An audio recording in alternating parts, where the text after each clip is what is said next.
Prinsip dasar dan pendekatan dalam analisis lingkungan bisnis makro.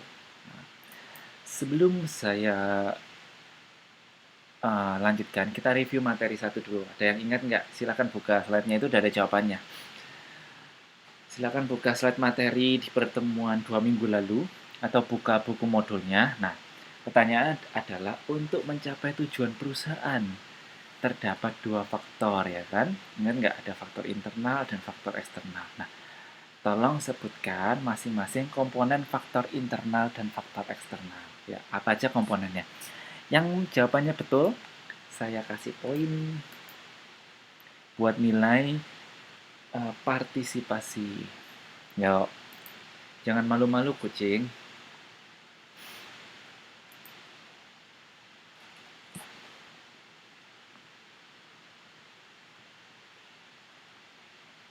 Yuk, sebelum mulai kita ingat-ingat dulu. Pertemuan kemarin bahas apa sih? Silahkan dijawab. Yang benar saya kasih tambah 1 poin buat nilai partisipasi. Ayo. Ini berapa orang ya? Ini semester 5 pasti. Ini semester 5 ya? Ini semester berapa? Halo? Ini semester berapa? Pasti semester 5. 5, Pak. Iya kan? 5, Pak. Semester 5 ini males-males ya. Ayo. Jawab. Minggu lalu.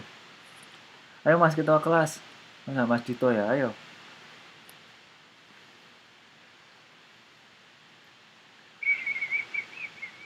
Izin saya balik kerja ya, Pak. Nanti terjawab di belakang mungkin, Pak.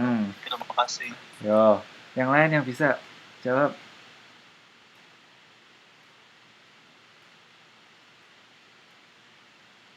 Lewat chat, kalau nggak bisa ngomong boleh. Nanti saya baca.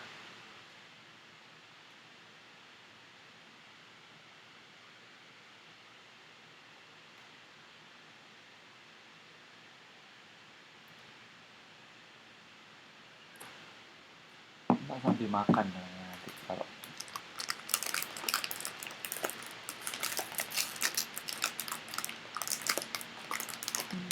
kunting.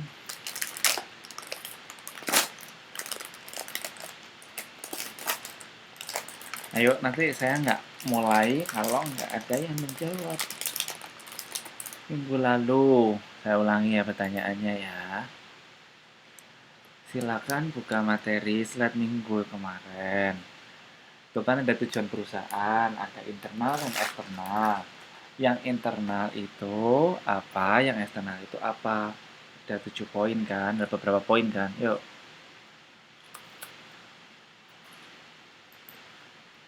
Ini saya tunggu loh ya.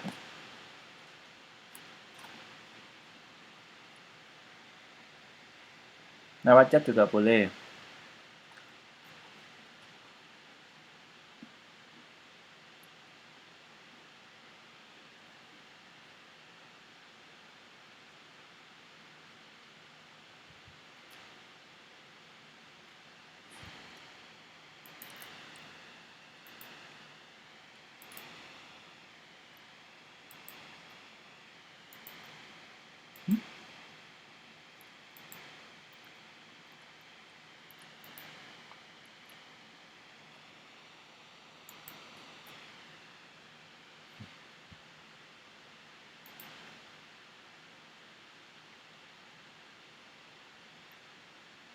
Hey, Lapo. I give them a question ya. Nobody wants to answer. Of course. And I don't want to. So. But I don't want to. I don't want to talk by myself. It's like stupid people. I'm very good at talking by myself. I'm just waiting them to answer on my question. This easy loh. Easy loh.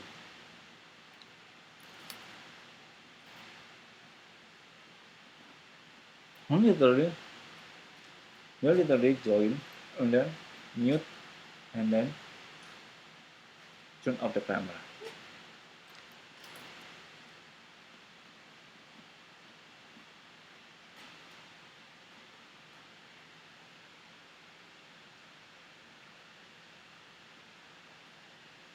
They are in the fifth semester. They are Halo so... Pak, selamat Yes. pagi. Ya, bentar. Halo Pak. Yes. Bentar. Mute. Ini yang disebutin poinnya aja kali Pak ya? Poinnya. Shift. Poin eksternal sama internal mungkin ya Pak yang dimaksud Bapak.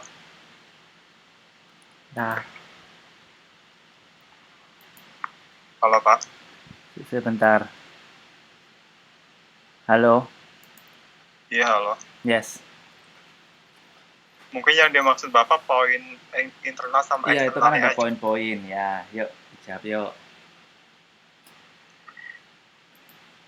Untuk poin eksternalnya yaitu meliputi lingkungan industri, lingkungan makro yang meliputi antara lingkungan politik, lingkungan ekonomi, dan lingkungan teknologi. Terus? Kemungkinan ada faktor internalnya yaitu adalah ada manajemen fungsional meliputi manajemen pemasaran, keuangan, operasi, dan sumber daya manusia. Mungkin itu ya Pak ya? Nah, betul. Lingkungan makronya kurang tuh. Yang makronya ada politik, ekonomi, teknologi. Iya, ekonomi, politik, teknologi, hukum, kependudukan, dan sosial budaya. Yes, betul. Nah, gitu loh, Rek. Nah, Mas apa tadi? Mas Dito ya? Ya, Pak. Ya, tak kasih poin lah. 1 ya. Terima kasih udah dijawab. Sama-sama, Pak. Yes. Good, pinter. Jadi, hari ini kita belajar mengenai analisis lingkungan bisnis. Kalau di buku modul halaman 2.3. Jadi, semoga teman-teman sudah punya buku modul ya. Kalau belum punya, silakan di RBV. Oke. Jadi, hari ini kita membahas mengenai analisis lingkungan bisnis. Apa yang dimaksud analisis lingkungan bisnis?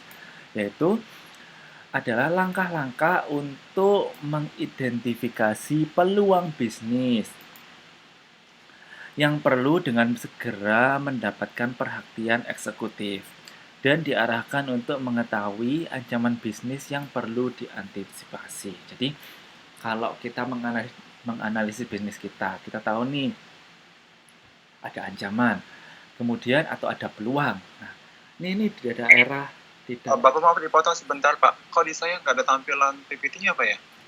Di layar. Really? Oh, wait. Di lain ada nggak? Di tempat lain ada nggak? Nggak ada, Pak. Ya, nggak bilang. Bilang dong. Ini sudah belum? Sudah, Pak. Nah, gitu dong, bilang. Nah, udah ya. Lanjutin ya.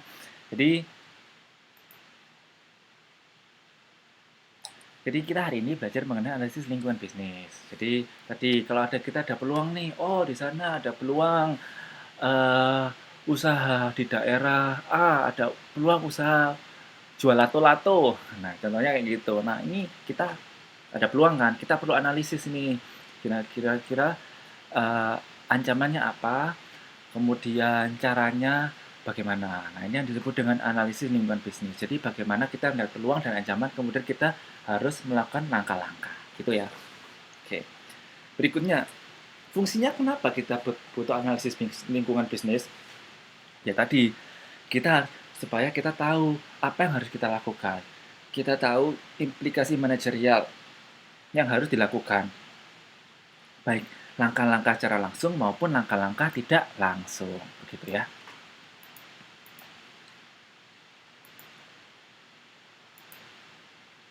Oke, sekarang kita diskusi. Nah, kira-kira kalau teman-teman punya bisnis atau sekarang sudah punya bisnis nih, atau akan punya bisnis, kalau yang belum punya berandai-andai. Kira-kira ancaman bisnisnya itu seperti apa yang akan muncul? Misalnya nih saya tuh punya usaha catering. Nah, usaha catering ini ancaman yang sering muncul itu adalah bahan baku yang sudah didapatkan dan makanan yang tidak laku terjual. Nah, jadinya banyak food waste-nya, banyak sisa makanannya. Kira-kira itu Pak ancamannya. Kemudian yang biasa saya lakukan adalah ya menjual dengan harga yang lebih murah atau mencari partner bisnis lebih banyak seperti itu. Karena catering ya, jadi masukin sekolah, masukin ke perusahaan kayak gitu. Nah, kira-kira ke teman-teman gimana nih? Ada nggak yang punya bisnis tapi ada melihat ancaman-ancaman?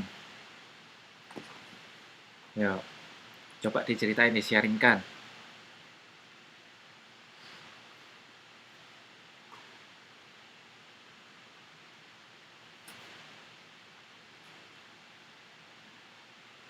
Lewatnya juga boleh ya?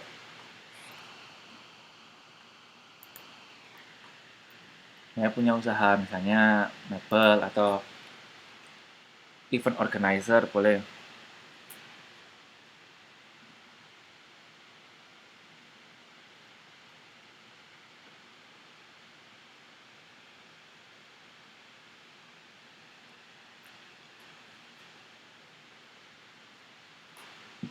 Ya, yang punya usaha, kira-kira ancamannya kayak gimana?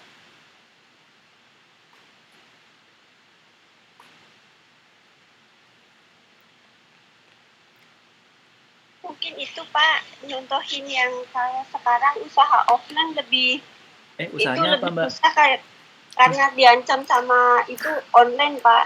Diancam sama online ini gimana sih? Mbak siapa namanya? Maksudnya Mbak siapa? Sofi Rustika Pak. Oke. Mbak. Kayak misal contohnya kita kayak yang dicontohkan sama Wafi minggu kemarin Pak, yang jualan sepatu itu offline di pinggir-pinggir tempat-tempat ramai gitu. Sekarang peminatnya lebih kurang karena itu pada ngincernya di online kayak di Shopee, di Tokopedia gitu-gitu Pak, karena diskonnya lebih gede, terus TikTok juga lebih di TikTok juga kan? Iya, seperti itu Pak, mungkin Pak. Jadi ancamannya berarti gimana? Ancamannya apa? Ancamannya apa Mbak Sofi? Berarti apa ancamannya? Ancaman itunya peminatnya kurang gitu Pak. Oh iya, masa kalau di online bukannya banyak? Kalau di offline gitu, kalau kita offline gitu, tapi kita nggak mencoba untuk online gitu Pak. Oh, jadi semakin sedikit ya, kalau cuma offline aja sedikit, ya kan? Itu Pak. Betul. Jadi harus online ya, harus online. Mbak Sofi punya ya, usaha? Mau nggak harus ngikutin kemajuan teknologi gitu Pak. Tapi kan sekarang kalau misal kita orang tua kita gitu yang jualan di offline gitu di pasar susah juga gitu, ya. Pak. Susah juga ya. Iya. Ya Mbak Sofi harus bantu dong, promoin lewat Mbak Sofi lewat ini Instagram, TikTok gitu. Ini usahanya apa sih? Punya usaha? Kalau orang tua saya jualan makanan Pak. Oh, itu bisa loh di TikTok. Sering loh ada live gitu jual makanan, nanti order. Ada loh. Bisa itu. Coba nanti ini ya. Jadi betul. Jadi ancamannya adalah ketika teman-teman ini sekarang tidak mengikuti perkembangan zaman, ya pelanggan akan berkurang atau bisa juga dikatakan sebagai pangsa pasarnya juga kecil. Pangsa pasarnya kecil. Ketika kita sudah bisa mengikuti dengan perkembangan zaman melalui Shopee, Tokopedia, online, pelanggan yang tadinya hanya tetangga atau dia berada di kawasan tertentu akhirnya bisa melebar, bisa mencakup daerah lain yang lebih jauh. Betul. Oke, thank you Mbak Sofi. Ini saya udah catat ya di bawah namanya. Sama-sama. Ya, Pak, kurang detail. Yes. Kurang apa? Tidak bisa detail gitu ngejelasinnya Pak. Oh, nggak apa-apa, kan saya bantu nanti maksudnya. Nggak apa-apa, yang penting itu berani untuk mengungkapkan pendapat. Oke? Ya, oke, thank you. Jadi saya nggak ngomong sendiri. Oke, thank you Mbak Sofi. Berikutnya, kalau ada yang mau komen, diskusi, boleh atau bisa lewat chat. Kalau malu-malu kucing, boleh lewat chat. Sekarang kita masuk ke kelompok komponen pokok dan kerangka konsep analisis lingkungan bisnis atau ALB. Jadi, analisis lingkungan bisnis itu terdiri dari dua komponen yang sudah disebutkan oleh Mas Dito tadi, yaitu lingkungan makro dan lingkungan industri. Nah, lingkungan makro tadi ada subbagiannya lagi, yaitu lingkungan ekonomi, teknologi, politik, pemerintah, hukum, sosial budaya, dan kependudukan. Jadi lingkungan makro, jadi istilah ini akan terus dipakai sampai di akhir perkuliahan. Jadi mohon diingat-ingat. Lingkungan makro meliputi apa aja? Lingkungan ekonomi, teknologi, politik, pemerintah, hukum, sosial budaya, dan kependudukan.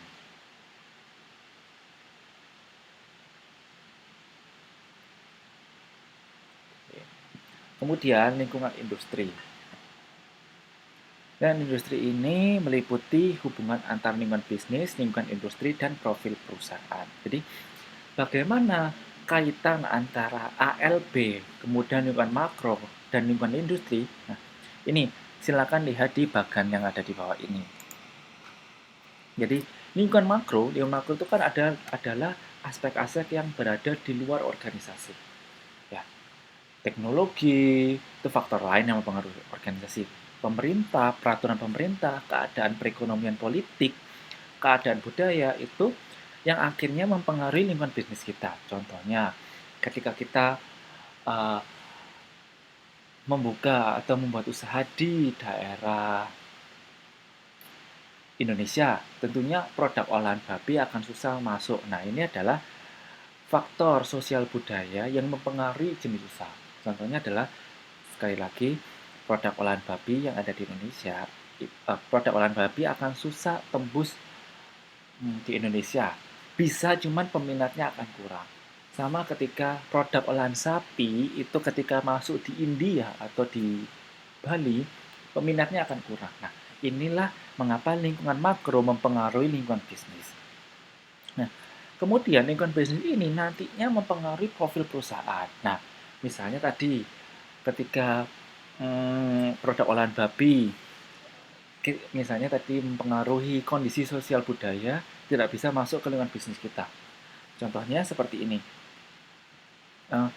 Karena perusahaan kita ini tidak menggunakan produk olahan babi, maka kita bisa mencantumkan dalam profil perusahaan kita bahwa produk kita ini adalah aman dan halal.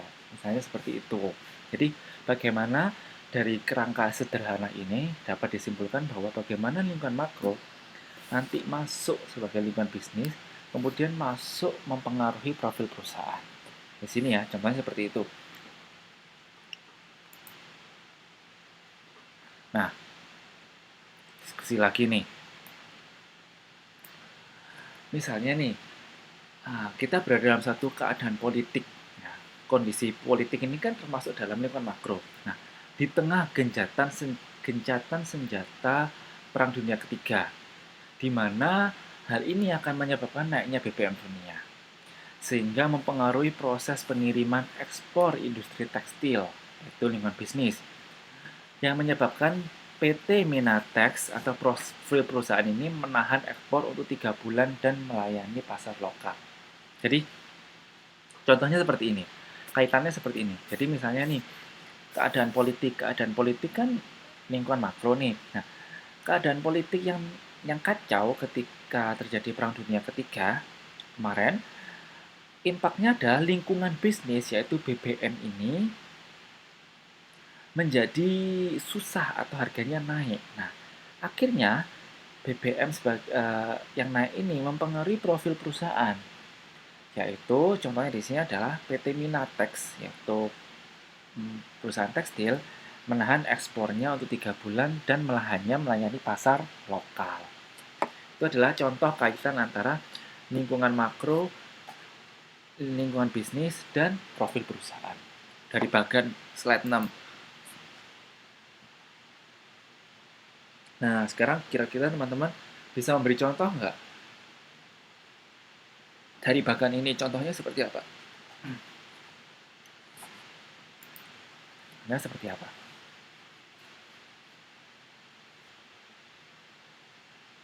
Jadi saya contoh tadi, misalnya produk olahan babi itu tidak bisa masuk ke Indonesia, sehingga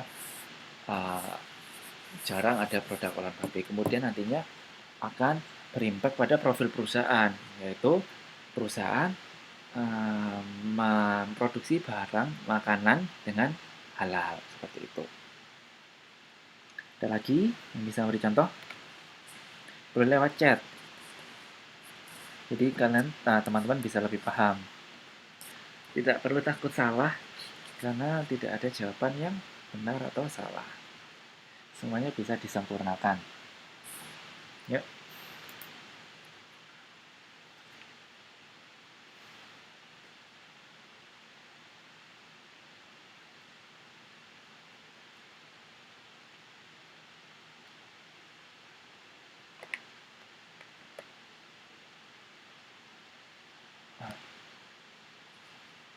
Ada yang bisa kasih contoh? Nah, saya lanjutin dulu ya. Nanti kita kembali ke contoh ini. Jadi, lingkungan makro tadi kan ada beberapa jenis. Ada sosial politik, hukum, pemerintahan, kemudian ada sosial budaya, kependudukan. Nah, apa sih karakteristik atau ciri khasnya? Yang pertama, lingkungan makro tadi itu ciri khasnya tidak memiliki batas. Artinya apa? Artinya adalah akan susah apabila mustahil ditemukan seseorang yang memiliki pengetahuan dan kecakapan yang menyuruh. Jadi akan susah atau sedikit sekali orang yang memiliki pengetahuan yang menyeluruh. Dalam artian kayak orang ini paham kependudukan, orang ini paham masalah politik, orang ini paham masalah ekonomi, orang ini paham masalah sosial budaya. Ya, mungkin ada orang yang begitu punya talenta, begitu pintar, tetapi pada umumnya kita memiliki kemampuan yang terbatas untuk memahami permasalahan lingkungan makro. Nah, sehingga karena kemampuan kita ini terbatas, sedangkan ilmu itu luas, maka karakter pokok lingkungan makro ini sangat tidak terbatas atau tidak bisa kita kuasai seluruhnya. Seperti itu. Makanya pasti ada ahli ekonom, ada ahli sosial budaya, ada ahli politik, ada ahli hukum. Tidak ada satu orang yang, mungkin ada tapi sangat jarang orang yang bisa menguasai secara keseluruhan. Sehingga itulah mengapa lingkungan makro ini sangat tidak terbatas. Karena ya cakupannya sangat luas. Ciri yang kedua adalah memberikan sinyal lemah kepada manajemen. Artinya apa? Yaitu kecenderungan perubahan ini biasanya baru dilihat dalam jangka panjang. Contohnya, bukan pemerintah tahun depan ini kita akan ada pemilu ya, pemilu presiden baru. Nah, setiap pergantian presiden pasti kita akan ada peraturan baru. Dan itu pasti mencangkup untuk beberapa hal, termasuk masalah bisnis. Nah, adanya pergantian kepemerintahan ini, dampaknya akan kita rasakan secara jangka panjang dan dilihat pula dalam jangka panjang. Nah, tidak seperti COVID misalnya. COVID ini adalah COVID ya kemarin dampaknya 2019 saja. Tapi kalau misalnya masalah keputusan atau regulasi itu dampaknya dalam jangka panjang. Kemudian ciri lingkungan makro yang ketiga adalah memiliki sifat tidak dapat dikendalikan. Nah, artinya apa? Artinya ya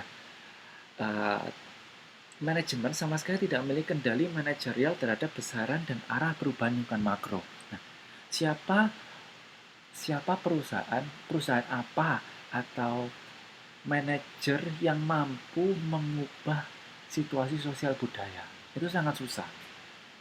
Sangat susah. Ketika mampukah kita untuk mengubah budaya-budaya yang sudah tertanam di Indonesia? Karena itu budaya itu adalah suatu tindakan yang sudah tertanam dalam diri masyarakat secara lama. Nah, misalnya budaya, contoh sederhananya adalah budaya ini kita masuk rumah orang harus lepas sandal atau sepatu. Nah, siapa orang yang bisa mengubah budaya itu? Orang masuk ke rumah orang dengan menggunakan sepatu luarnya atau sandal luarnya langsung masuk ke rumah orang. Nggak ada. Karena budaya kita adalah ketika kita mengunjungi rumah orang, kita melepas sandal kita di luar. Nah, beda lagi dengan Amerika. Orang Amerika mah nggak masalah. Mereka masuk rumah temennya, sandalnya dipakai masuk sekalian. Kayak gitu. Jadi, Hal-hal semacam ini sangat susah dirubah. Nah, inilah juga karakter lingkungan makro. Kayak gitu. Dari sini ada yang ingin ditanyakan?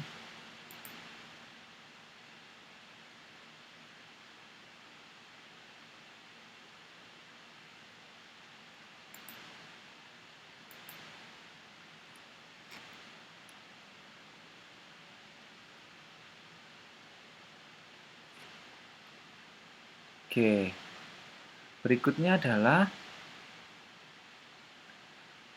ilusi kepastian dan proyek lingkungan bisnis. Jadi, bentar ya. Saya cariin slide-nya dulu.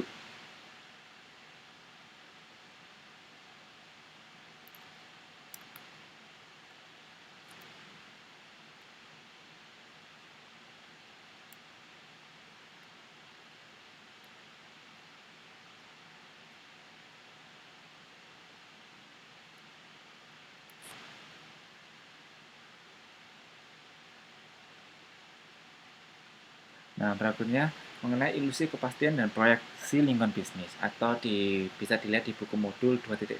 Jadi, Courtney ini adalah seorang peneliti di bidang ilmu ekonomi sosial dan budaya. Dia membagi ketidakpastian menjadi 4 tingkatan. Jadi, kaitannya adalah sebelumnya lingkungan makro ini kan sangat tidak certain ya, tidak pasti atau fluid atau selalu fluktuatif. Nah, dengan lingkungan bisnis yang selalu lingkungan makro, lingkungan bisnis yang selalu berubah-ubah ini, otomatis dia akan mempengaruhi kinerja dari bisnis kita. Nah, Courtney membagi ketidakpastian itu menjadi 4 tingkatan. Tingkatan yang keempat atau tingkatan yang paling atas itu adalah tidak menyediakan sedikit pun peluang untuk memperkirakan masa depan. Jadi dengan ketidakpastian ke depan, kita tidak bisa memastikan tentang masa depan. Contohnya adalah ketika ibu kota negara kita akan dipindah dari Jakarta ke Kalimantan, ya, ke Kutai, ke Kalimantan. Kira-kira kita masih belum tahu prediksi nanti perkembangan Kutai dan Kalimantan ini nanti seperti apa dengan dipindahnya bisnis. Sedangkan bisnis saya sekarang ada di Jakarta. Apakah nanti kalau saya ikut pindah ke Kalimantan, ke Kutai, nanti bisnis saya akan berkembang? Nah, kita tidak tahu. Nah, inilah tingkatan yang pertama bahwa kita tidak menyediakan sedikit pun peluang untuk memperkirakan masa depan. Contoh lain adalah perkembangan teknologi yang cepat.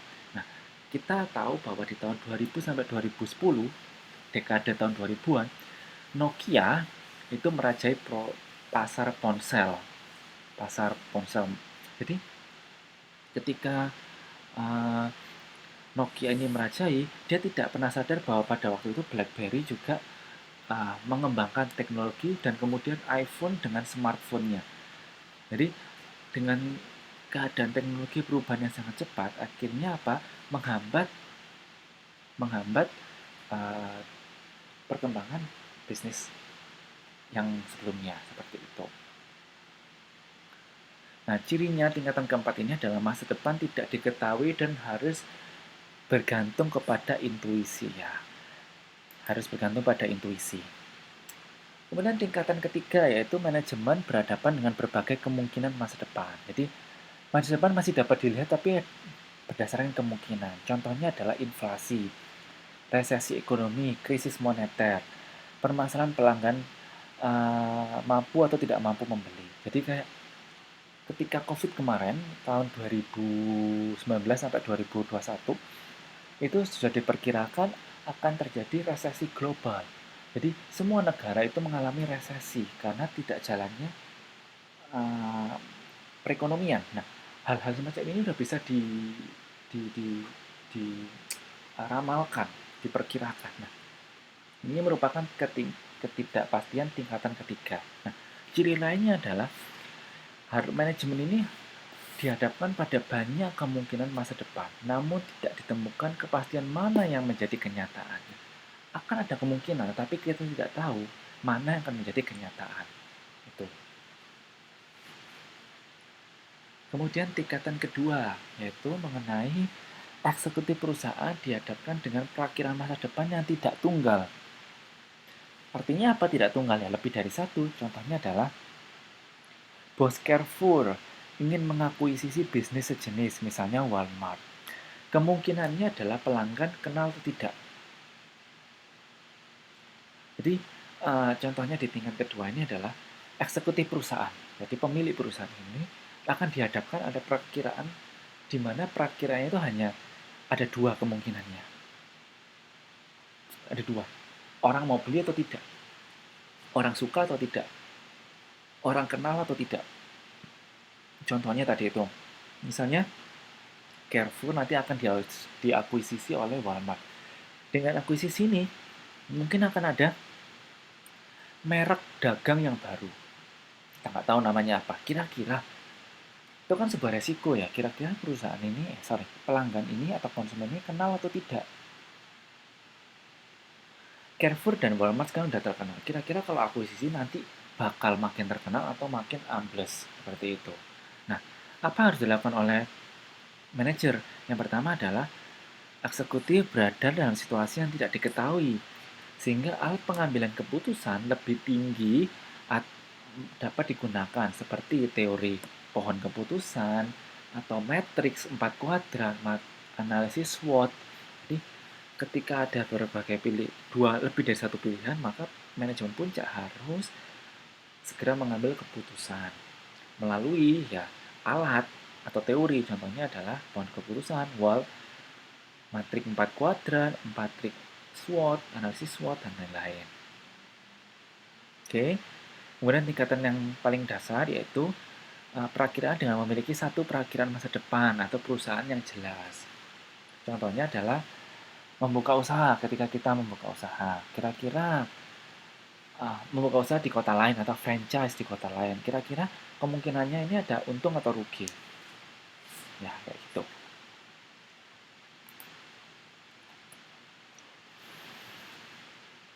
Berikutnya kita membangun kepekaan perusahaan. Di modul halaman 2.12, yaitu kemungkinan atau kecocokan antara kapasitas perusahaan dalam melakukan deteksi dini gejala perubahan lingkungan bisnis. Jadi kan kita tahu bahwa lingkungan ini sangat fluktuatif, dipengaruhi oleh lingkungan makro. Dengan kalau perusahaan ini tidak peka akan ancaman bisnisnya, maka perusahaan akan kolaps, sehingga perlu dilakukan kepekaan. Nah, bagaimana agar kita ini peka? Nah, yang pertama adalah tingkat ancaman. Kita harus memahami dulu ancamannya itu apa saja. Jadi, perusahaan ini sedang beroperasi pada lingkungan bisnis yang sering berubah. Namun, perusahaan yang beroperasi tidak memiliki kemampuan mendeteksi. Jadi, intinya perusahaannya harus semakin peka terhadap ancaman yang mungkin terjadi. Kemudian, tingkat kecemasan yang tinggi yaitu manajemen dinilai boros dalam mengelola sumber daya energi yang semestinya dapat digunakan untuk mengambil keputusan pada pokok persoalan lain. Contohnya, perusahaan yang investasi mesin berteknologi namun belum paham cara penggunaannya. Seperti itu.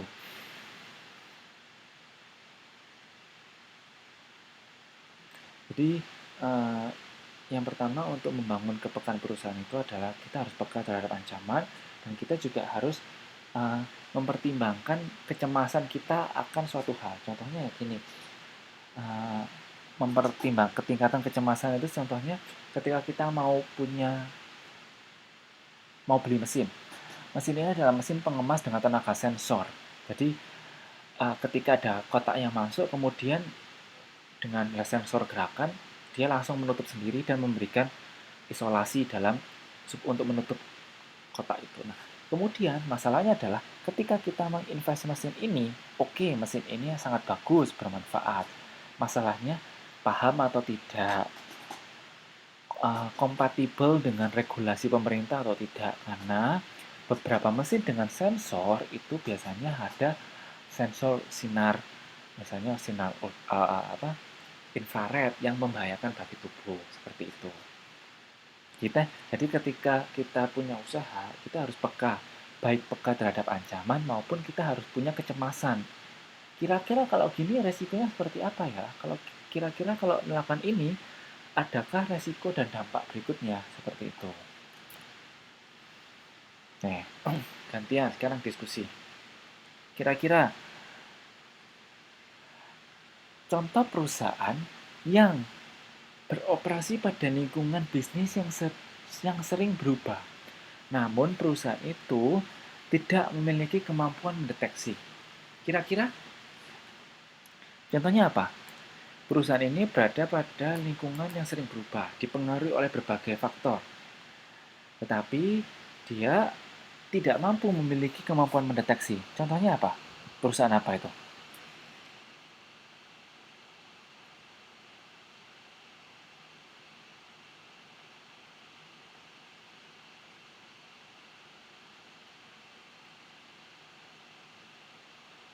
Kira-kira perusahaan apa? Ada yang bisa memberi contoh? Perusahaan yang dia ini ada di lingkungan yang sangat fluktuatif atau tidak tentu. Nah, tetapi dia ini tidak memiliki kepekaan. Contohnya apa?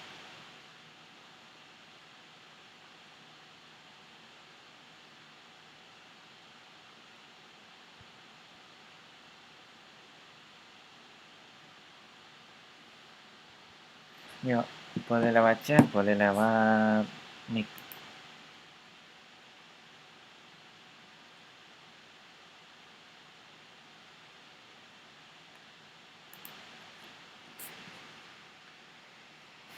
Bisa lihat slide-nya kan ya?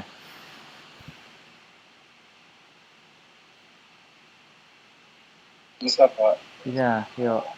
Kira-kira apa sih perusahaan yang ya ini ada di lingkungan yang fluktuatif, banyak faktor mempengaruhi, tapi dia ini nggak punya kepekaan untuk memprediksi, meramalkan. Kira-kira apa perusahaan seperti apa?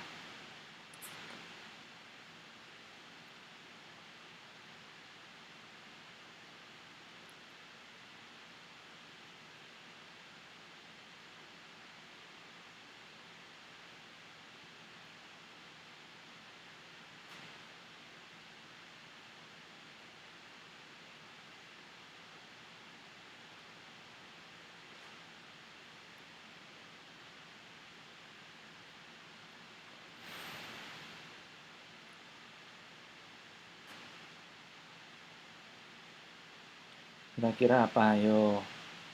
Saya kasih contoh satu ya. Contoh tadi yang Nokia tadi. Yang Nokia tadi kan setelah 10 tahun dia merajai ponsel sejuta umat. Tapi dia tidak memprediksi bahwa ada kompetitor lain dia yang bisa memberikan eh, fasilitas atau keunggulan yang tidak dimiliki Nokia, misalnya dengan teknologi layar sentuh dan BBM. Dulu itu ada BlackBerry kan, jadi ketika Nokia masih harus bertukar pesan menggunakan pulsa, tetapi dengan adanya BBM dia hanya membutuhkan paket data tetapi bisa bertukar pesan dengan gratis, jatuhnya lebih murah seperti itu.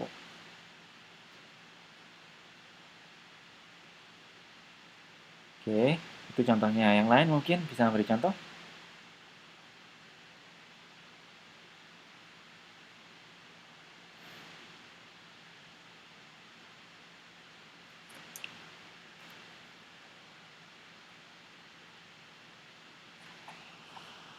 Kalau nggak ada nanti ini ya, nanti kita balik lagi ke sini atau di chat. Oke. Berikutnya membangun kepekaan perusahaan. Membangun kepekaan perusahaan tadi adalah yang ketiga adalah terdapat kemungkinan bentar.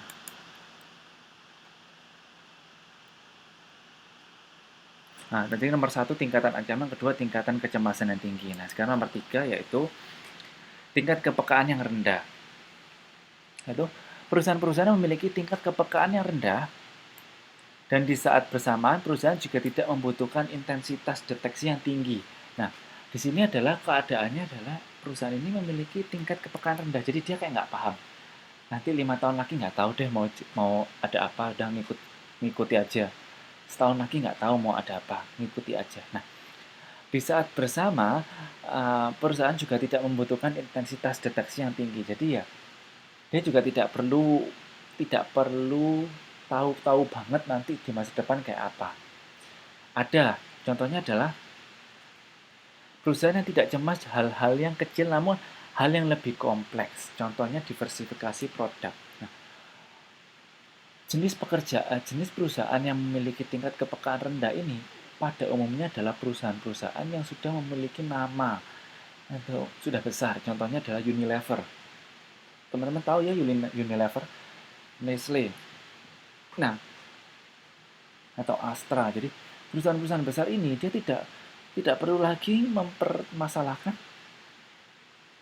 ketidakpastian di masa depan. Karena apa? Karena ya kondisi perusahaan mereka sudah stabil, sudah kuat di masyarakat, di konsumen.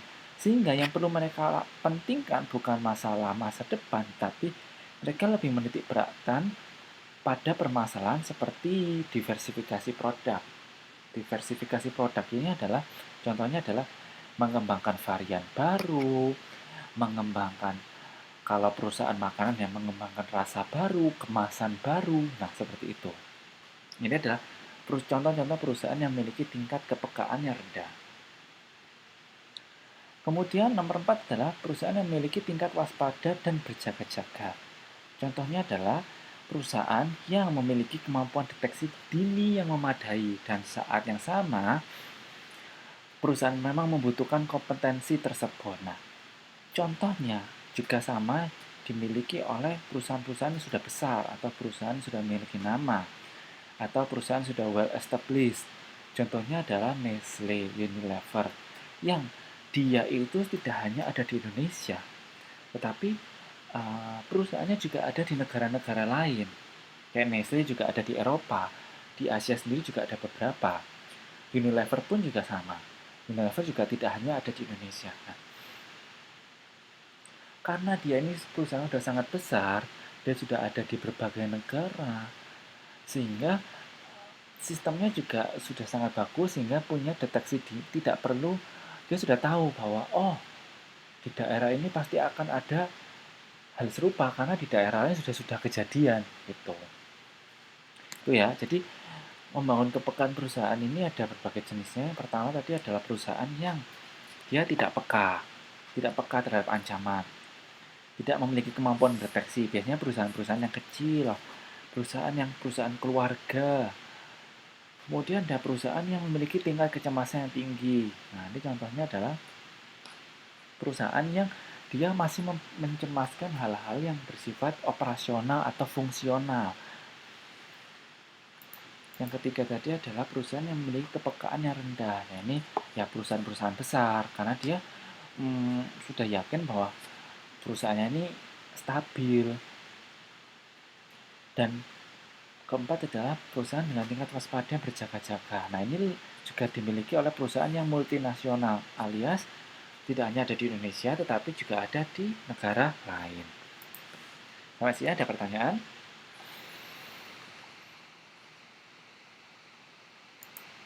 Ada pertanyaan?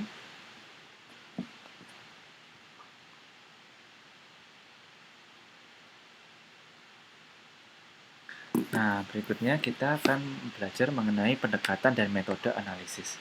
Di buku modul halaman 2.14.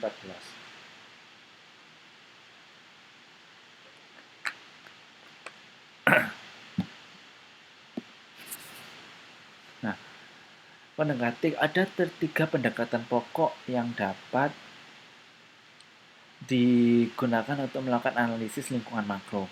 Nah, apa saja pendekatan dan analisisnya? Yang pertama adalah pendekatan tidak reguler, yaitu analisis lingkungan makro yang hanya dibuat ketika diperlukan. Jadi misalnya tadi kan lingkungan makro ada banyak tuh. Ada lingkungan makro kependudukan, sosial budaya, pemerintah, hukum, kemudian politik, ekonomi. Nah, dipilih salah satu aja yang paling berpengaruh terhadap bisnisnya. Contohnya adalah misalnya bisnis catering, mana yang paling berpengaruh? Paling berpengaruh adalah masalah sosial budaya dan kependudukan. Nah, dari situ dipilih salah satu, kemudian dianalisis.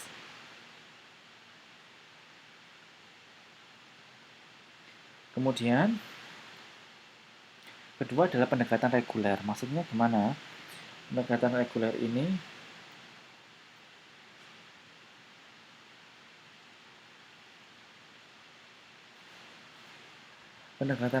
yaitu pendekatan diusahakan diperbarui secara periodik dan melengkapi sejumlah variabel lingkungan makro.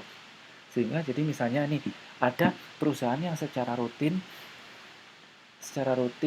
melakukan analisis. Misalnya, oh, perusahaan saya ini tahun ini mengalami permasalahan dengan lingkungan sosial budaya dan kependudukan.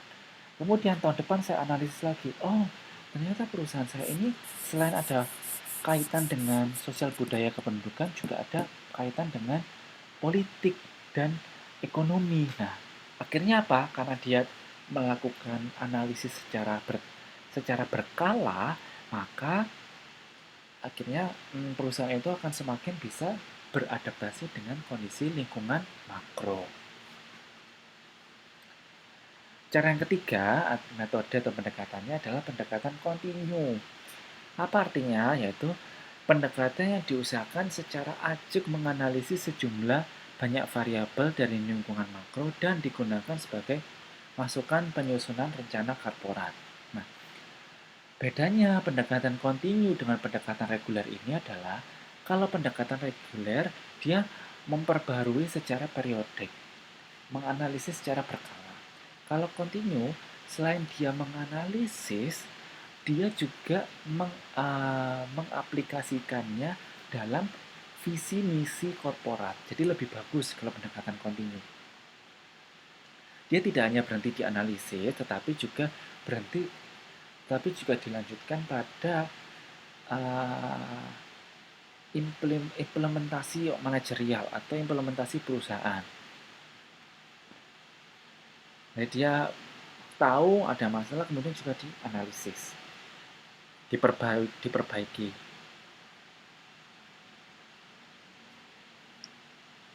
Oke, ada pertanyaan sampai sini? Yuk diskusi yuk, gantian. Kira-kira dalam misalnya saudara punya bisnis atau rencana bisnis, dari faktor makro mana yang paling diperhatikan? Tadi faktor makro ada banyak ya, hukum, politik, sosial ekonomi, kemudian apalagi ya, kependudukan, dari sosial budaya, dari faktor makro ini mana sih yang paling saudara perhatikan untuk bisnis saudara yang paling cocok? Kira-kira yang mana? Yuk.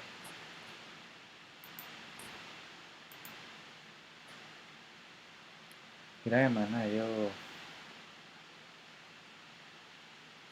Ini Mbak Triwahyu tadi ngomong boneka Barbie, ini maksudnya apa ya? Boneka Barbie yang mana ya? Usaha boneka Barbie, yang mana ini? Ini yang ngomong masalah sebelumnya ya? Kalau yang pendekatan makro, kira-kira faktor mana sih yang paling berpengaruh dalam bisnis saudara masing-masing? Halo Pak. Halo ya, Mas Dito. Saya jawab Pak. Ya, silahkan, boleh. Pak, agak sedikit kapasitas Pak. Jadi gini Pak, kalau untuk saya kan punya bisnis laundry ya Pak ya. Oh, laundry, Itu pun ada sedikit kendala di masalah limbah air gitu loh Pak.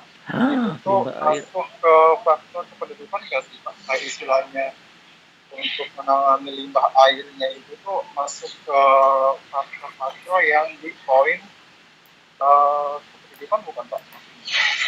Kalau itu kan kaitannya dengan pemerintah nggak sih? Saya nggak tahu seberapa besar.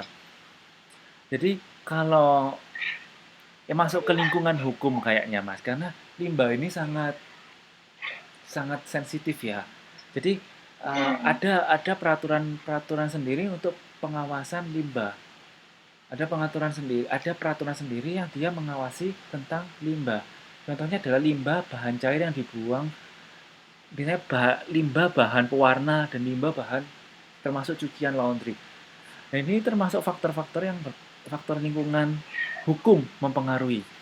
Kira-kira Mas, selama jauh ini bagaimana yang Mas lakukan untuk mengatasi itu? Apakah pernah ada komplain?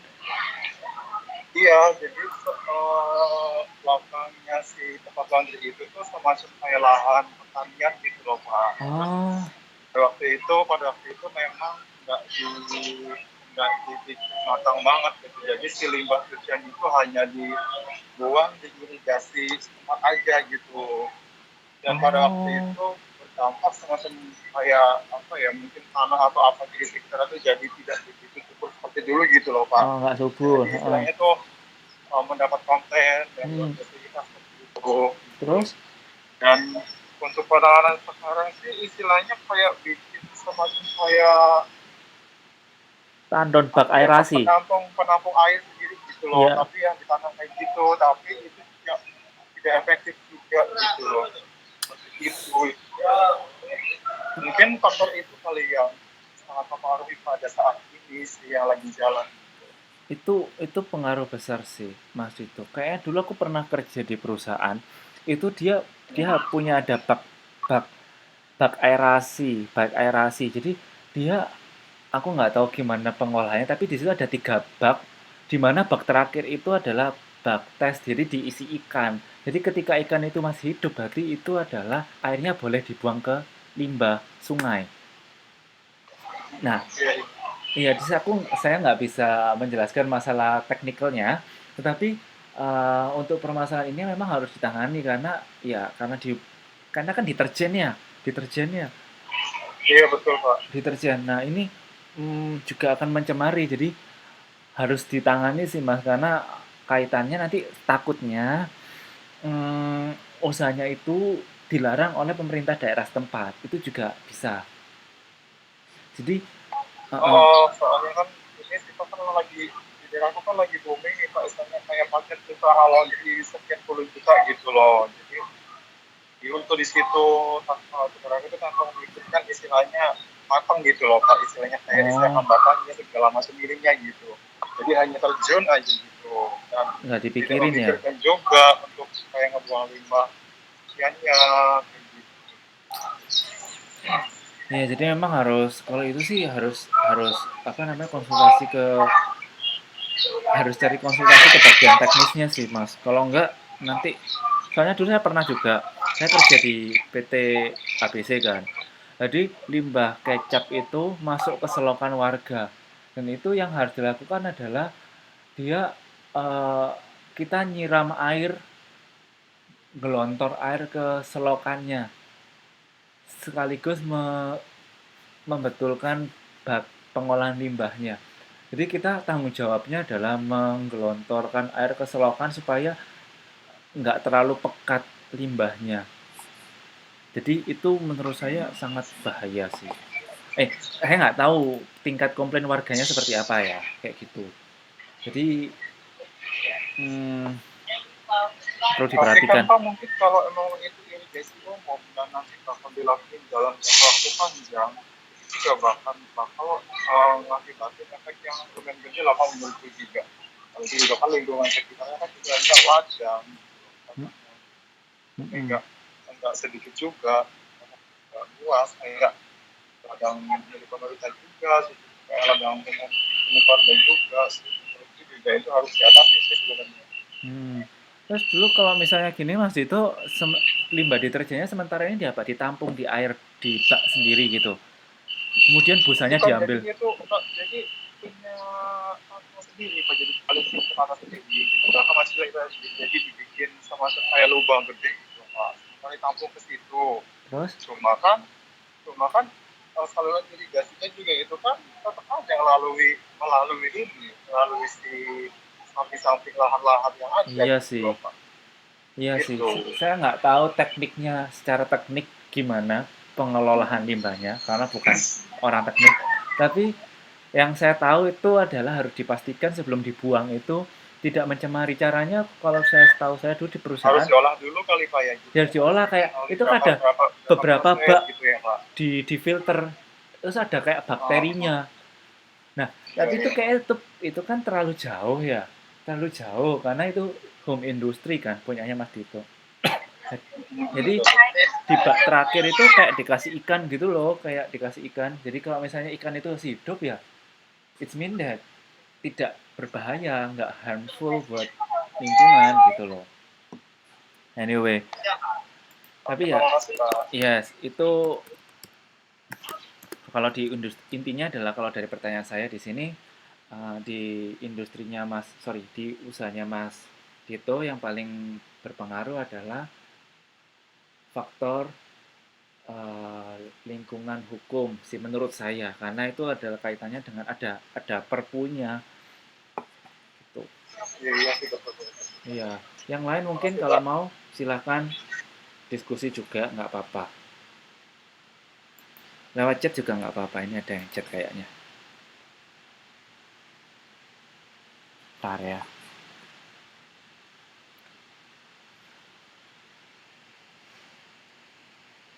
Diskusi soal Nokia. Oh iya, oke. Oke, Mbak Tri, thank you. Kemudian pendekatan metode analisis. Standar prosedur analisis lingkungan makro terdiri 4 tahapan. Oke, jadi setelah kita melakukan pendekatan-pendekatan, yaitu kita tahu mau mencari dengan pendekatan tidak reguler, dan kontinu. Kemudian kita juga bisa melakukan pendekatan dengan cara standar. Cara standarnya seperti apa? Yang pertama adalah manajemen berusaha mengidentifikasi dan menyeleksi sejumlah variabel dari lingkungan makro yang paling relevan. Kita ambil contoh dari studi kasus dari Mas Dito. Jadi, kalau dari usaha laundry-nya, yang paling berpengaruh apa? Yang pertama adalah faktor lingkungan hukum. Nah, kemudian yang kedua, urutan kedua yang berpengaruh adalah faktor lingkungan sosial budaya. Kenapa? Karena ada masyarakat yang komplain di situ. Jadi sosial budaya juga berpengaruh. Sosial budaya kependudukan. Nah, setelah kita bisa mengidentifikasi variabel mana yang paling relevan, tahapan yang kedua adalah berusaha mengetahui karakter yang telah diseleksi. Karakternya seperti apa? Nah, karakternya contohnya ketika tidak mematuhi faktor lingkungan hukum, maka ya akan ada denda. Kemudian ketika tidak mematuhi masalah sosial budaya kependudukan, apa yang akan terjadi yaitu komplain dari masyarakat, boikot terhadap bisnis, seperti itu. Setelah kita sudah mengetahui faktor mana dan karakternya seperti apa, cara yang ketiga adalah mengetahui implikasi manajerialnya. Apa yang harus kita lakukan untuk mengetahui ini?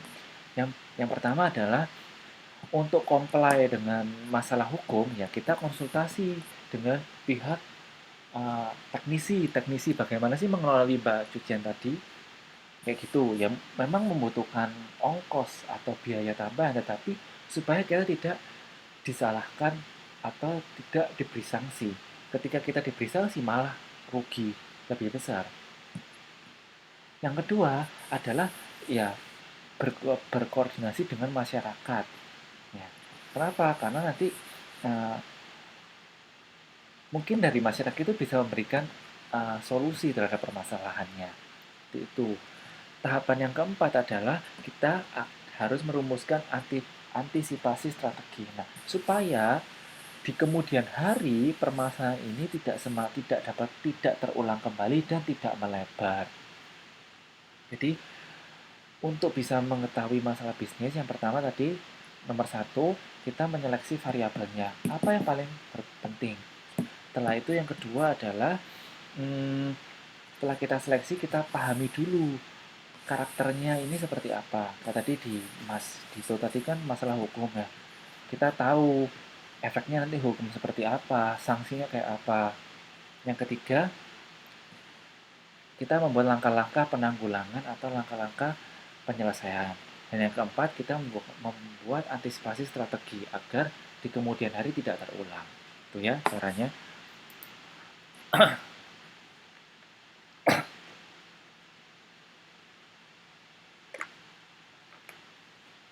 Kemudian ada antisipasi strategi. Bagaimana kita membuat antisipasi strategi? Nah, ada beberapa kemungkinan pilihan. Yang pertama adalah manajemen dapat memilih strategi oposisi, yaitu melalui negosiasi, lobby, iklan mempertahankan opini publik. Contohnya gini, misalnya masalah limbah lagi ya, yang tadi yang paling gampang ya. Ketika teman-teman sudah bisa menyelesaikan itu, maka yang harus dilakukan sudah bisa menyelesaikan permasalahan limbah. Kita sudah melakukan antisipasi nih, misalnya membuat pengolahan limbah baik, kemudian dipastikan aman ketika dibuang ke saluran air, ke saluran irigasi. Maka kita bisa melakukan strategi oposisi untuk membuat antisipasi. Contohnya, kita bisa mengiklankan atau menyampaikan kepada masyarakat bahwa limbahnya sekarang sudah aman. Buktinya apa? Buktinya misalnya kita hasil tes limbah akhirnya sudah berada di ambang bawah standar bahaya. Kemudian bisa melobi kepada masyarakat, ini sudah aman nih, boleh nggak? Sudah aman ya, nggak ada masalah ya, jadi jangan ada komplain lagi di kemudian hari. Gitu. Jadi kita melakukan strategi oposisi ini dengan ya negosiasi, lobby, meyakinkan seperti itu, meyakinkan pihak lain seperti itu. Yang kedua, dapat menggunakan strategi adaptasi. Bagaimana strategi adaptasi itu? Yaitu biasa digunakan untuk menghadapi perubahan hukum tentang spesifikasi produk. Contohnya, kembali lagi menggunakan contoh limbah. Nah, kalau semisal ada aturan untuk melarang, harus ada aturan atau undang-undang mengenai pengolahan limbah, ya kita turuti, kita patuhi, kita lakukan. Tujuannya supaya apa ya? Kita beradaptasi, kita menyesuaikan dengan peraturan tersebut.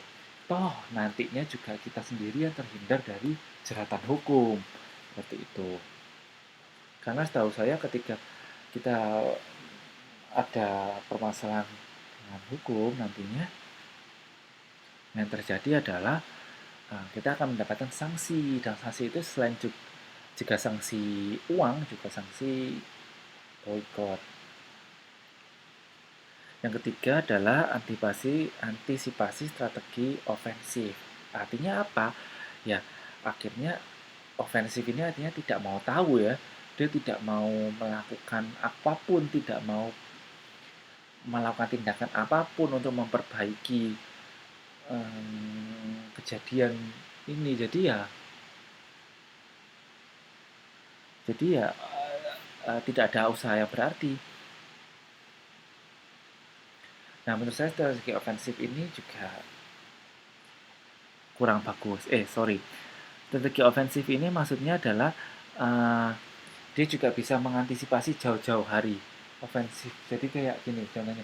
Kayak teman-teman pernah dengar Aqua nggak ya? Aqua ini kan dia pernah mengadakan usaha reboisasi hutan kembali. Kenapa? Karena Aqua ini dia sudah mengambil mata air dari gunung dengan cara mungkin menebang hutannya di sebagian daerah, kemudian mengambil airnya untuk diolah di pabriknya. Nah, agar hal ini tidak berakibat buruk kepada masyarakat dan kepada bisnisnya, maka Aqua ini melakukan strategi ofensif dengan cara melakukan penghijauan kembali, reboisasi kembali. Sorry, tadi salah penjelasan. Ofensif ini dalam artian adalah dia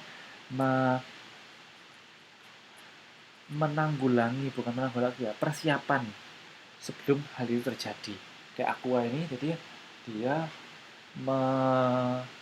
melakukan tanggung jawab dengan cara melakukan reboisasi hutan. Tujuannya adalah ya supaya tidak merusak alam, dan yang kedua adalah bisnisnya juga tetap stabil kayak gitu.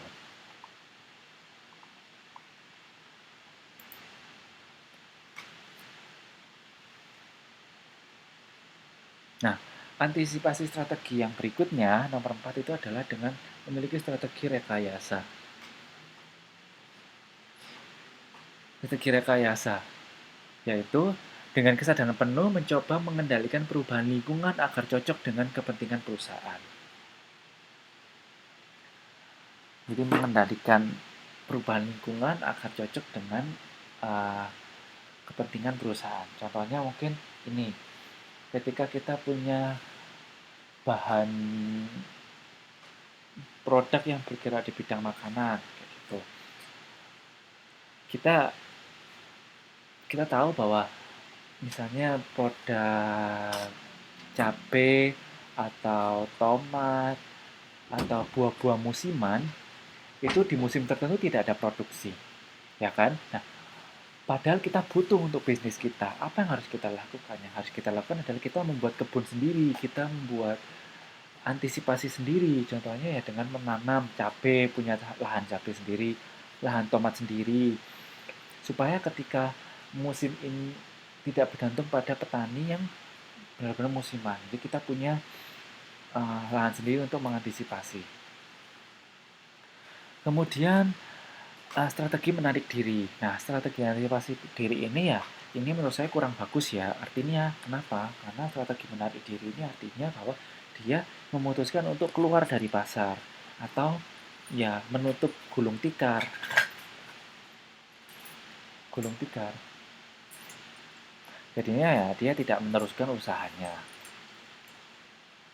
Kemudian antisipasi strategi yang keenam adalah memiliki strategi kontingensi. Nah, yaitu mencari pergantian bahan baku. Kenapa? Misalnya tadi itu, ketika bahan baku susah, kalau kita nggak bisa, contohnya ini ya, bahan baku untuk produk-produk tertentu, misalnya logam bisa diganti dengan plastik. Nah, contohnya adalah, atau misalnya kita pernah dengar mengenai di Indonesia ada larangan penggunaan bahan merkuri untuk kosmetik karena itu adalah bahan yang berbahaya dan dapat menyebabkan kanker.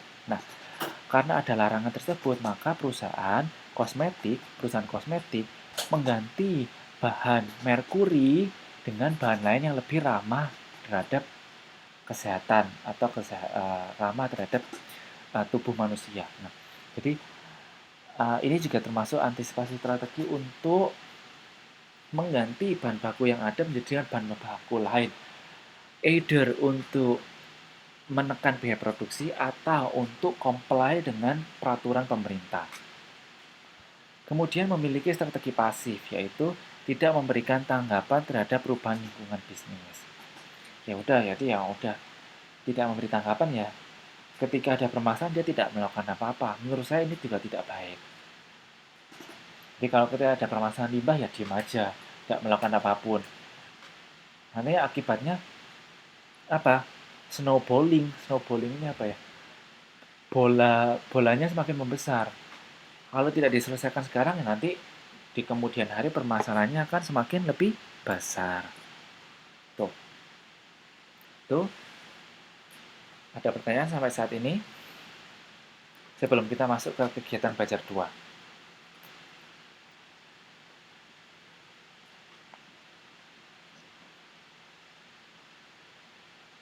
Cukup, Pak. Cukup ya. Oke. Sekarang kita masuk ke kegiatan belajar 2 yaitu komponen dan rincian analisis lingkungan bisnis makro. Nah, tadi di awal Mas itu udah bilang bahwa, udah sebutin bahwa ada 6 komponen lingkungan makro. Ekonomi, teknologi, politik, hukum, sosial budaya, dan kependudukan. Nah, seperti saya bilang, komponen lingkungan makro ini akan kita pakai istilahnya sampai di akhir sesi manajemen strategik. Jadi tolong diingat-ingat. Nah, di kegiatan belajar-mengajar kedua ini, kita akan bahas satu persatu. Nah, yang pertama ada analisis lingkungan ekonomi di buku modul halaman 2.23.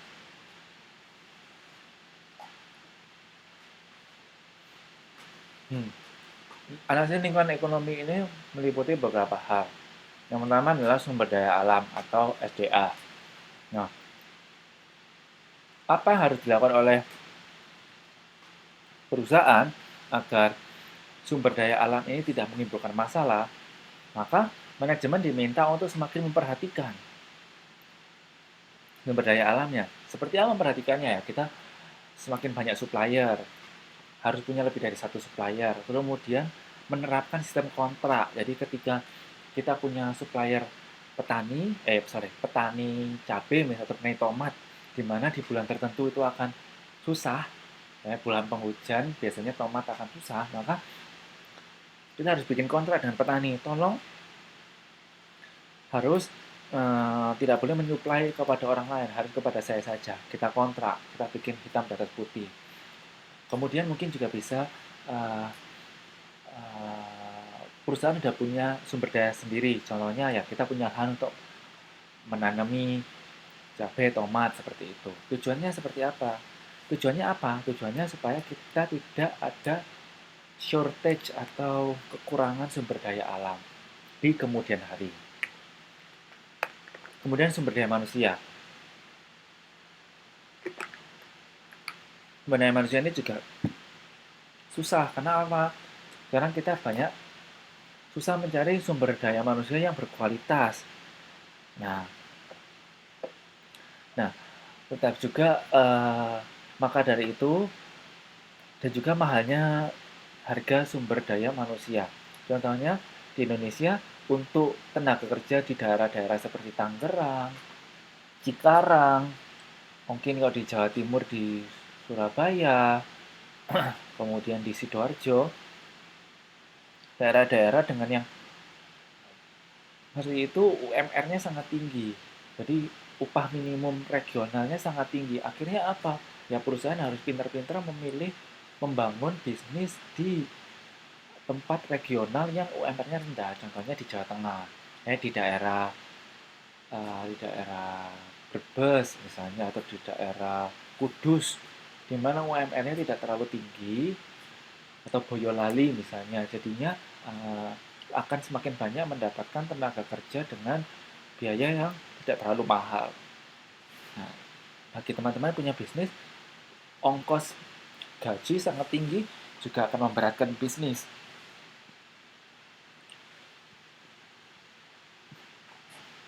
Analisis lingkungan ekonomi ketiga adalah modal domestik, yaitu rendahnya pendapatan memiliki implikasi rendahnya daya beli efektif. Jadi, kita juga pandai-pandai melihat bahwa di Indonesia ini sekarang akan ada resesi. Akibatnya apa? Akibatnya orang akan malas pergi untuk belanja. Nah, maka harus melakukan sebuah tindakan, misalnya memperluas pangsa pasar ke daerah lain.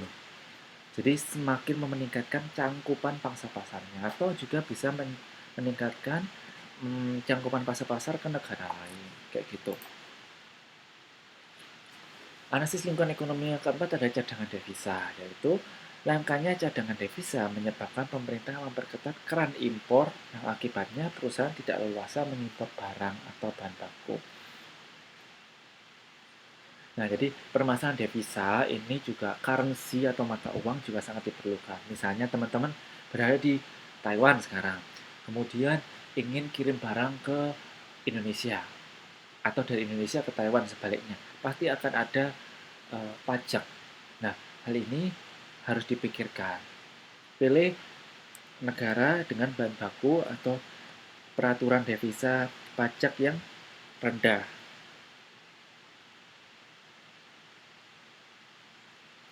Yang kelima adalah prasarana dasar, yaitu langkahnya prasarana mempengaruhi hampir semua aspek manajemen fungsional. Contohnya, langkahnya fasilitas transportasi dan sulit melakukan komunikasi menghambat operasi pemasaran dan pengadaan. Jadi, masalah prasarana ini juga penting. Kenapa? Kalau kita tidak punya lokasi pabrik kita, perusahaan kita ini jauh dari pusat kota. Akibatnya apa? Berat di ongkos pemasaran. Kemudian juga masalah ini modal untuk pemasaran. Karena sekarang kita harus menggunakan sosial media. Nah, dengan tidak adanya kemampuan untuk melakukan pemasaran, otomatis juga akan menjadi permasalahan dalam ancaman bisnis kita. Oke. Itu yang ekonomi ya, nomor 1.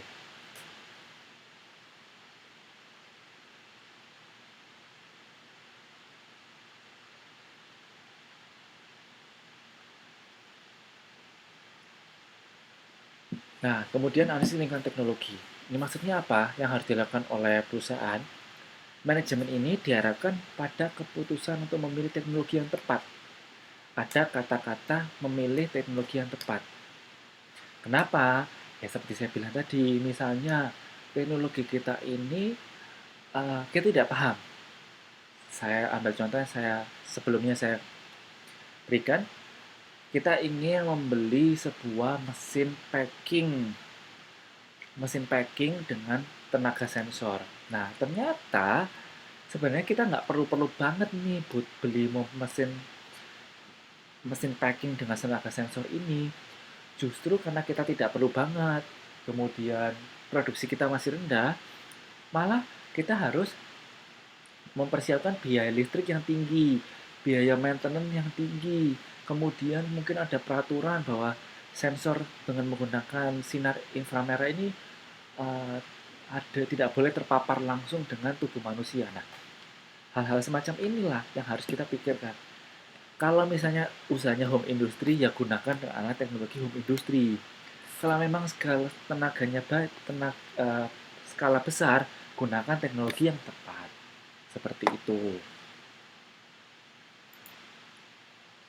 Berikutnya lingkungan politik. Nah, ketika kita bicara lingkungan politik, harus memperhatikan hal seperti ini. Ideologi negara, stabilitas politik, lembaga politik, hubungan internasional. Nah, contohnya ideologi negara.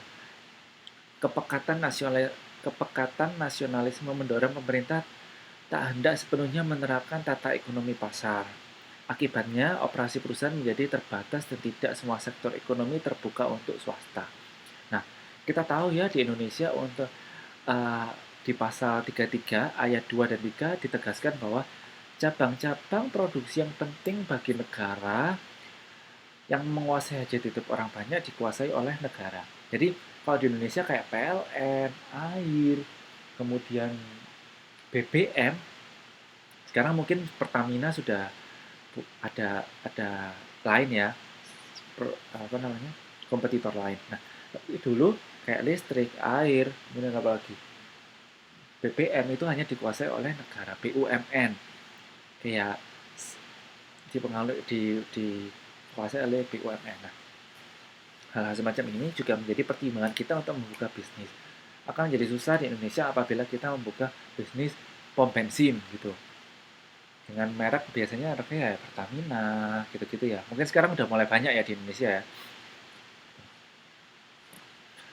Mungkin kalau kita ingin buka usaha di Korea Utara dengan ideologi negaranya Korea Utara seperti itu mungkin akan lebih susah daripada kita buka usaha di Kanada atau Australia yang lebih ramah terhadap imigran.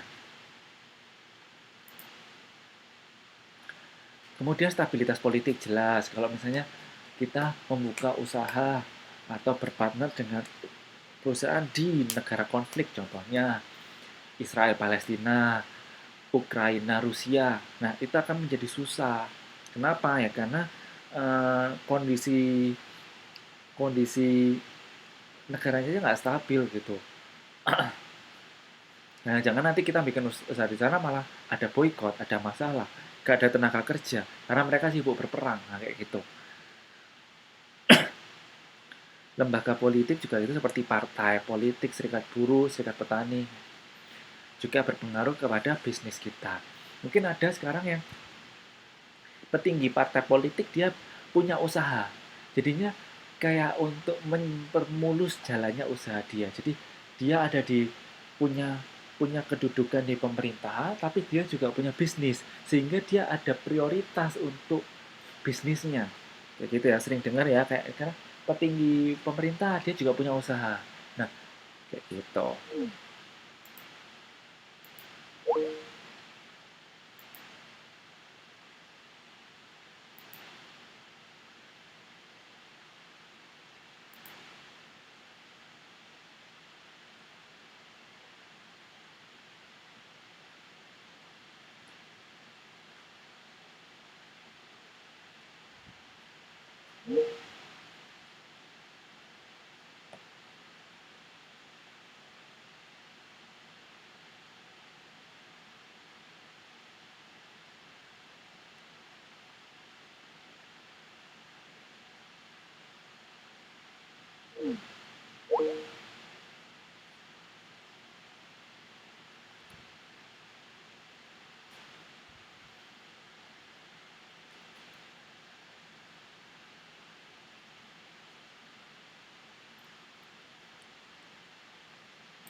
Oke, sudah hadir kembali. Sorry tadi nggak tahu kenapa tiba-tiba out.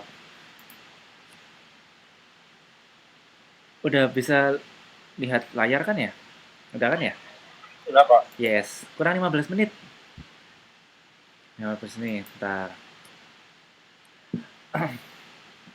Analisis masih di analisis lingkungan politik, yaitu tadi kan masalah stabilitas politik ya. Kemudian parpol. Masalah tadi saya bilang kalau ada sekarang petinggi-petinggi parpol yang dia punya usaha bisnis atau dia sedang bekerja di pemerintahan, tapi dia juga punya usaha di sendiri sehingga jalannya lebih mulus gitu. Nah, sekarang juga ada hubungan internasional. Jadi misalnya ada negara-negara yang dia tidak ada hubungan diplomatik. Contohnya negara-negara kayak kita tidak punya hubungan diplomatik dengan Israel. Kayak gitu. Jadi ketika kita adanya hubungan diplomatik dengan negara ASEAN, itu akan lebih mudah mencari pangsa pasar daripada dengan negara-negara kita tidak punya hubungan diplomatik seperti itu.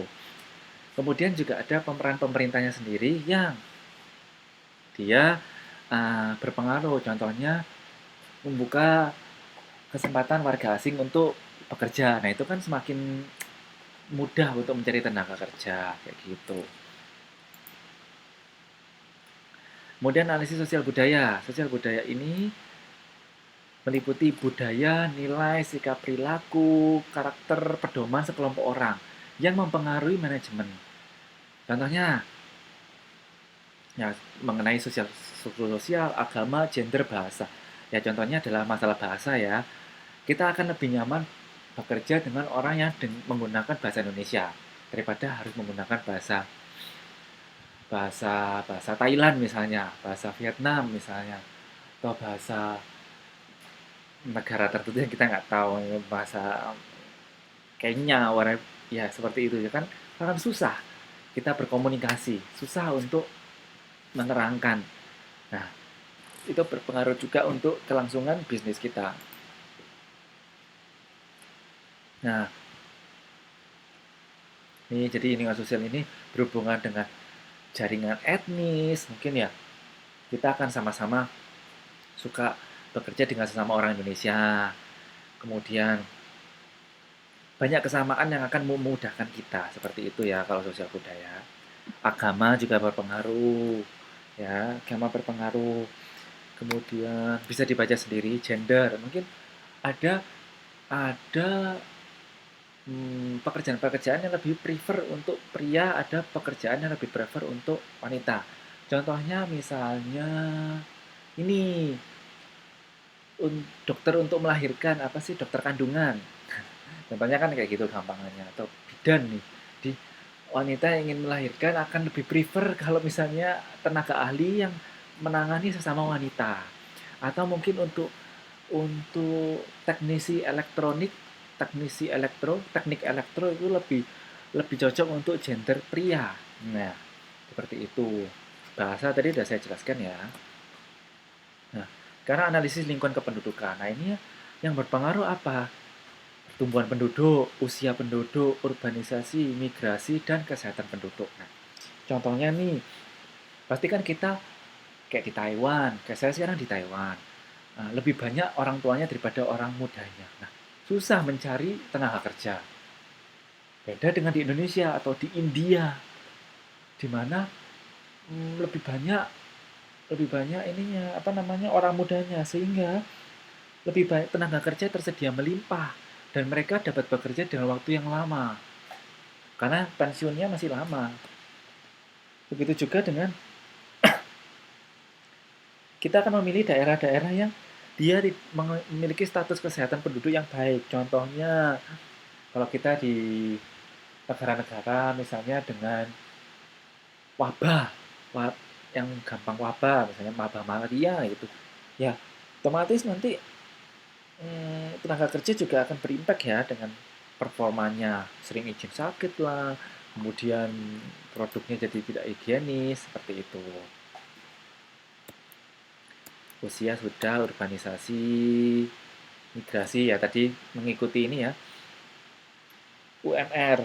Pasti kalau kita sebagai orang pasti ingin pindah ke tempat yang UMR-nya tinggi. Tapi bagi perusahaan dia ingin pindah ke tempat yang UMR-nya rendah. Ya, kalau saya bos, saya punya perusahaan, saya pasti akan milih ke tempat yang UMR-nya rendah. Kenapa? Ya karena bisa gajinya lebih murah.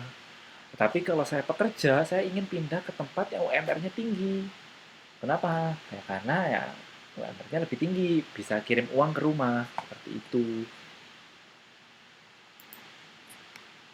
Data, lingkungan pendudukan sudah. Sumber data. Nah,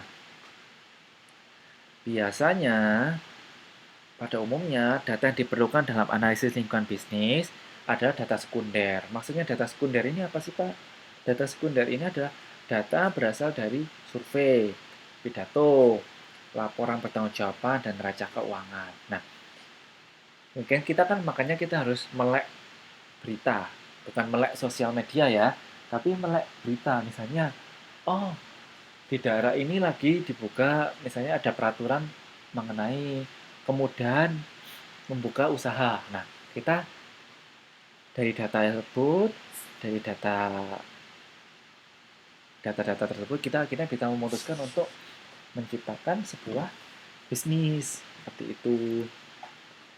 Misalnya survei, oh data orang di Jakarta tidak suka membeli makanan dengan harga 50.000 ke atas. Nah, berarti ya kita jangan membuat produk dengan harga 50.000 ke atas. Nah, itulah pentingnya survei untuk uh, menjaga kelangsungan bisnis kita. Nah, kemudian setelah kita punya data, kita juga bisa membuat matriks dari data tersebut. Nah, matriks ini apa? Nanti di pertemuan-pertemuan berikutnya kita akan ada membahas mengenai matriks. Maksudnya apa matriks ini? Matriks ini adalah ringkasan dari berbagai analisis yang telah dilakukan terhadap keseluruhan faktor eksternal, khususnya lingkungan makro. Matriks ini tujuannya untuk membantu kita mengambil keputusan, mengantisipasi adanya ancaman bisnis, dan melihat peluang bisnis. Nah, matrik ini ada caranya, nanti saya terangkan di minggu ketiga dan keempat. Nah, tapi di sini saya memberikan gambaran umum bahwa membuat matrik itu cukup mudah. Yang susah adalah memberi bobot. Jadi untuk membuat matrik, kita harus membuat dulu daftar variabel yang hendak diperhatikan.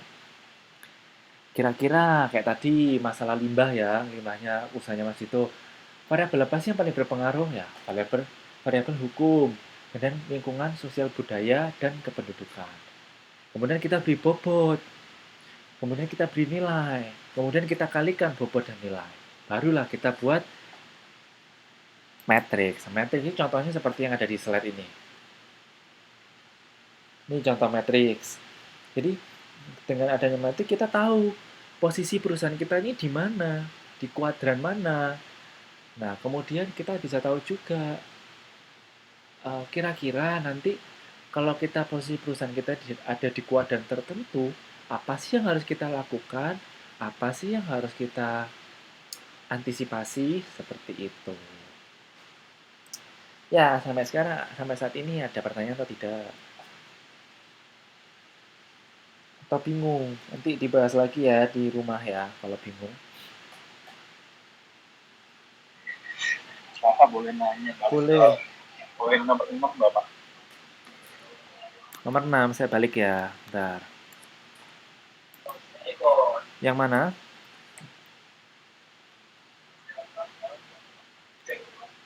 Bukan Pak, nomor 6. Yang data non publis itu, Bapak. Data non publis. Oh, masalah ini data sekunder tadi. Sumber data. Ya, betul. Sumber data ya, ini. Itu tuh yang dimaksud sama kan perusahaan juga perlu memanfaatkan sumber daya yang tidak dipublikasikan. Itu tuh penjelasan dari data yang seperti apa gitu, Pak? Oke. Memang ada perusahaan-perusahaan yang memang merahasiakan datanya. Contohnya mengenai data keuangan atau data pribadi dari karyawan. Apa data karyawan. Nah, itu memang dirahasiakan, itu betul. Tetapi juga ada data yang dipublish. Contohnya, mungkin Mas Dito pernah lihat di koran mengenai laporan neraca keuangan. Nah, sedikit banyak itu dipublish secara umum. Sedikit banyak kita bisa mendapatkan informasi. Yang kedua, bisa juga mendapatkan informasi dari karyawannya. Misalnya, saya punya perusahaan tekstil. Mas Dito juga punya perusahaan tekstil. Tapi saya mengambil karyawan dari perusahaan Mas Dito. Saya ambil karyawan Mas Dito. Mas Dito karyawannya saya bajak nih.